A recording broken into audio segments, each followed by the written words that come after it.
नमस्कार मेरे प्यारे विद्यार्थियों, इस वीडियो में मैं आपको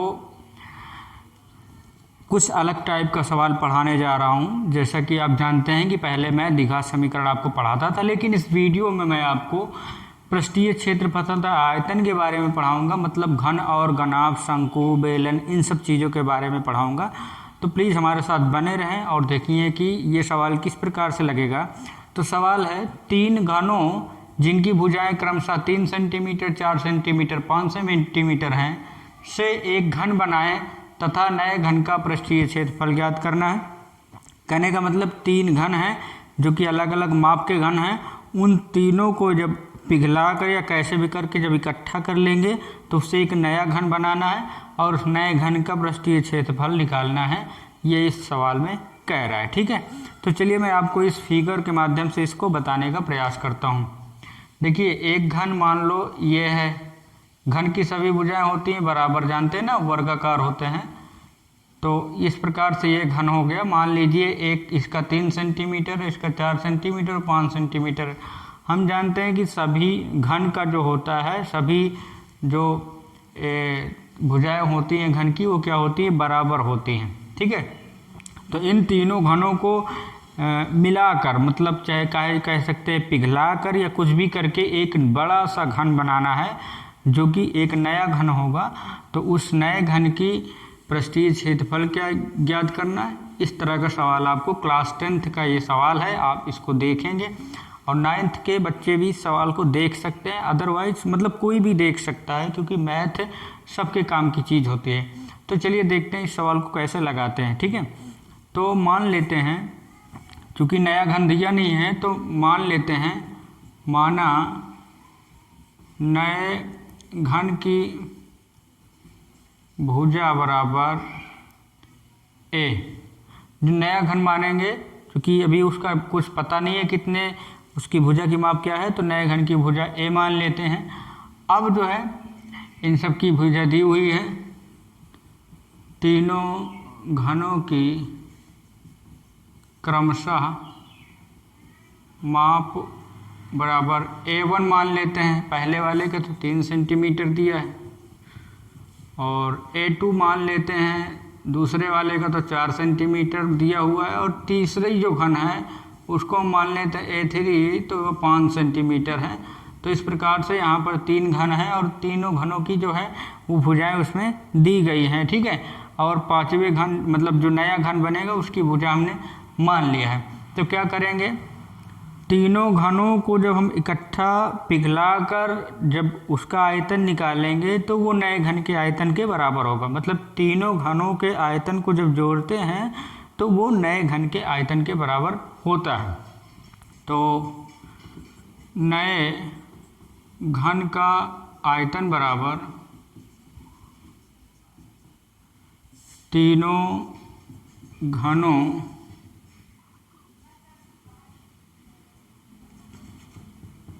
घनों के आयतन का योग। ठीक है, मतलब ये हो जाएगा। तो हम जानते हैं कि घन की जो घन होता है उसका आयतन क्या होता है, भुजा क्यूब होता है। तो तीनों घनों के आयतन का योग, तीनों घनों के आयतन का योग, तो ये हमारा हो जाता है सवाल। ठीक है, तो इस तरह से हम इसको कर सकते हैं। तो जो नया घन है उसकी भुजा क्या है, ए है। तो घन की भुजा क्या, घन का आयतन क्या होगा, ए क्यूब होगा। तो ए क्यूब बराबर, देखिए, तो A1 cube plus A2 cube plus A3 cube, ये तीनों जो पुराने वाले घन हैं उनका आयतन है। तो A क्यूब बराबर, A कितना है यहाँ पे, A1 बराबर है 3 सेंटीमीटर, तो 3 का क्यूब हो जाता है।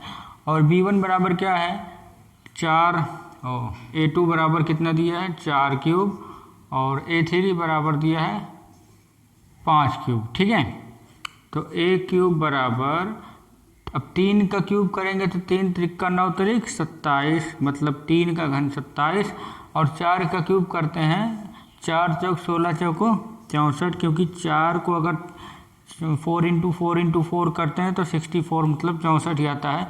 5 का क्यूब मतलब 5 का जब घन करेंगे तो कितना होगा, 5 पचम 25 पंचे 125 हो जाता है।